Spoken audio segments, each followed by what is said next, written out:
ఈ ఫ్యాబ్రిక్ వచ్చేసరికి నేను మీషోలో తీసుకున్నానండి.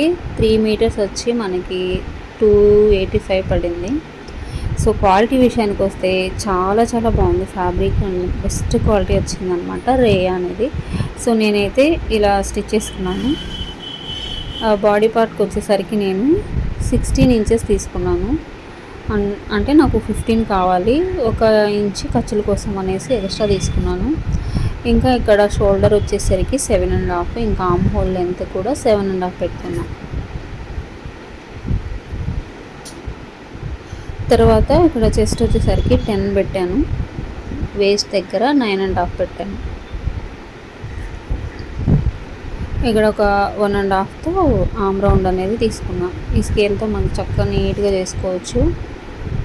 ఇక్కడ షోల్డర్ వచ్చేసరికి 3.5 పెట్టాను. ఇప్పుడు వచ్చేసి నేను బ్యాక్ నెక్ అనమాట 3 పెట్టుకొని రౌండ్ షేప్ అయితే ఇచ్చాను. ఇక్కడ షోల్డర్ వచ్చేసరికి నేను 3.5 పెట్టానండి. 4 పెట్టినట్టయితే బాగుండేది, ఎందుకంటే నాకు కొంచెం నెక్ అనేది బ్రాడ్గా వచ్చింది. సో ఇక్కడైతే నాకు ఫ్యాబ్రిక్ కొంచెం తక్కువ ఉంది కాబట్టి నేను ఖర్చు అనేది ఎక్కువ పెట్టట్లేదు. ఈ స్కేల్ ఎంత ఉందో అంత మందం వరకే పెడుతున్నాను.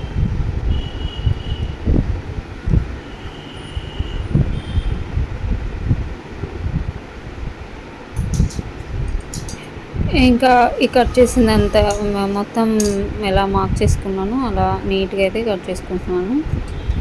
సో ఫ్యాబ్రిక్ క్వాలిటీ చాలా బాగుంది. ఎవరికైనా ఇంట్రెస్ట్ ఉండి తీసుకోవాలంటే కనుక కామెంట్ బాక్స్లో అడగండి, లింక్ అనేది ప్రొవైడ్ చేస్తాను.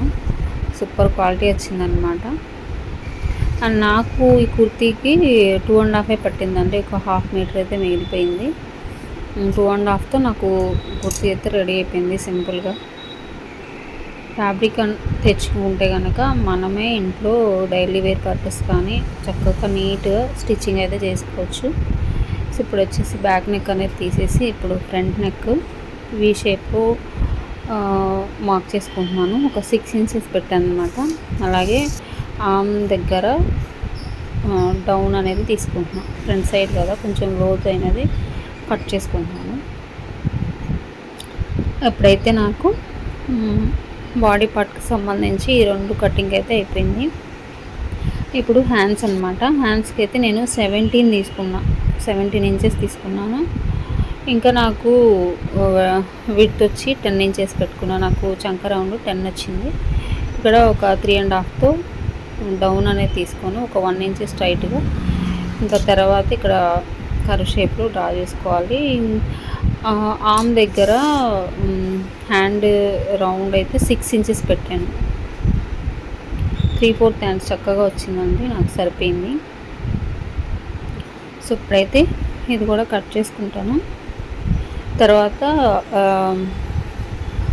ఫ్రంట్ సైడ్ ఆర్మ్ హ్యాండ్స్కి లోతు అనేది కట్ చేసుకోవాలి కదా. అదైతే నేను సింపుల్గా మొన్ననే ఒక వీడియోలో అయితే చూశానండి.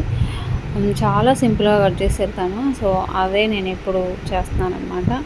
ఇక్కడ మెయిన్ డాట్కి కొంచెం 1/2 ఇంచ్ పక్కకి మార్క్ చేసుకొని ఫింగర్ తోటి ఇలా ఫోల్డ్ చేసుకుంటే కనుక మనకి ఐబ్రో షేప్ అనేది వచ్చింది. సో ముందైతే చాక్ పీస్తో మార్క్ చేసుకొని తర్వాత కట్ చేసుకుంటే కనుక మనకి నీట్గా వచ్చింది. సో చూస్తున్నారు కదా చక్కగా నీట్గా వచ్చేసింది.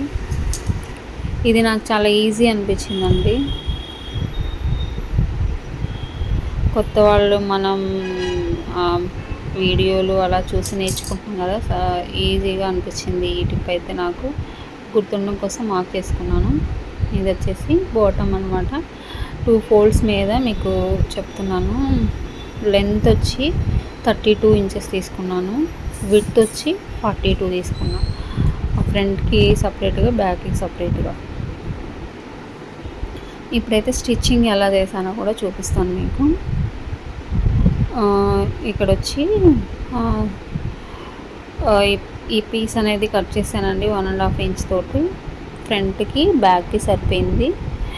ఇప్పుడు నేను స్టిచ్ చేసుకున్నాక ఎలా ఉందో మీకు చూపిస్తాను. స్టిచ్ చేసుకొని వచ్చి సో ఇలాగా బ్యాక్ నెక్ స్టిచ్ చేసాను. అలాగే ఫ్రంట్కి కూడా వేసాను అనమాట. తర్వాత నేను లేస్ వేసానండి, భలే పర్ఫెక్ట్గా మ్యాచ్ అయింది. ఈ లేస్ అయితే మటుకు బ్లూ అండ్ గోల్డ్ కలర్తో మిక్స్ వచ్చింది, చాలా బాగుంది. హ్యాండ్స్కి వేసాను, ఫస్ట్ కొంచెం ఫోల్డ్ చేసి కుట్టాక హ్యాండ్స్కి లేస్ వేసా. తర్వాత నెక్కి ఇలా సింపుల్గా వేసుకున్నాను అండి, నెక్కి ఇంకా స్ట్రైట్గా. ఇప్పుడు వచ్చేసి బ్యాక్ ఫ్రంట్ షోల్డర్స్ జాయిన్ చేసుకుంటున్నాను. తర్వాత హ్యాండ్స్ కూడా జాయిన్ చేశాక మీకు లుక్ ఎలా ఉందనేది చూపిస్తాను. సో ఇప్పుడైతే జాయిన్ చేసి తీసుకొస్తాను. ఇప్పుడు హ్యాండ్స్ అయిపోయింది. ఇప్పుడు బాటమ్ అన్నమాట. ఇక్కడ చిన్న చిన్న కుర్చీలు అనేది పెట్టుకొని అటాచ్ చేసుకోవటం అండి. ఇది సింపుల్ కుర్తీ అండి, ఎవరైనా సరే ఈజీగా స్టిచ్ చేసుకోవచ్చు. ఫ్యాబ్రిక్ మాత్రం చాలా బాగుంది. సో ఇలాగా ఫ్రంట్ తర్వాత బ్యాక్ సైడ్ రెండు కూడా స్టిచ్ చేసి మీకు చూపిస్తాను.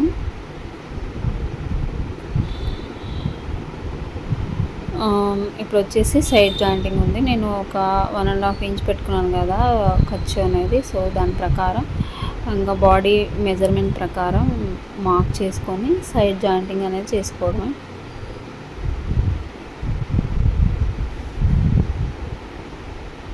ఇది చాలా ఈజీ స్టిచ్చింగ్ కదండి, సో సింపుల్గా అయిపోతుంది. సో ఓవరాల్గా లుక్ అయితే చూడండి ఎలా ఉందో డ్రెస్ది. సో చాలా బాగుంది.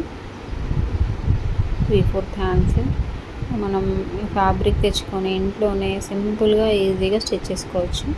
సో మీకు ఎలా అనిపించిందో కూడా కామెంట్ బాక్స్లో చెప్పండి. ఇంకా ఇక్కడ బాటమ్ దగ్గర కూడా ఫోల్డ్ చేసి స్టిచ్ చేశాను. ఒకసారి నేను వేసుకొని చూసి ఎంత కావాలో అంత మరికి ఫోల్డ్ చేసి కుట్టాను అనమాట.